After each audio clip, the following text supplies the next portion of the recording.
Kasabay ng gagawing Grand Evangelical Mission ng Iglesia ni Cristo sa Sabado, Setyembre 26, nagsagawa ng cleanup drive ang mga miyembro ng INC sa paligid ng Clark, Pampanga. May report si Enero Campo. Nagsagawa kumakailan ang may 100 miyembro ng Iglesia ni Cristo ng isang clean-up drive o paglilinis sa kapaligiran ng Corporate Center ng Clark Development Corporation o CDC at Clark Parade Grounds dito sa Clark, Pampanga.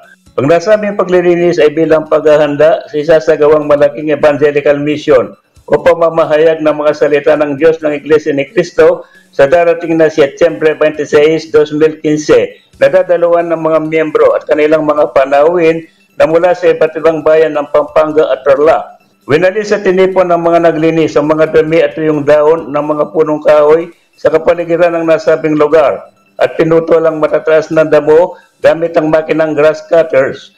Ang mga nakolektong basura ay inakot ng isang truck palabas ng Clark. Ang paglilinis ay pinangunaan ni Brother Willie Carabejo, isang ministro ng INC, at iba pang may tungkulin ng INC mula sa iba't ibang barangay ng Mabalacat City. Sinagawa nila ang paglilinis mula ika-6 hanggang ika-10 ng umaga. Ang CDC Corporate Center ay ang dating tanggapan at tiraan na noong Commanding General ng US 13th Air Force Pacific Command na nakabase dito sa dating Clark Air Base. Dito namatay ang dating Pangulong Manuel Rojas, ang unang Pangulo ng Republika ng Pilipinas dahil sa atake sa puso noong Abril 15, 1948 habang siya nagtatalumpati sa harapan ng isang pagtitipon. Isang batong marker ang itinayo sa may harapan nito at sa may dulong bahagi ng parade grounds bilang pag-alaala sa kanya.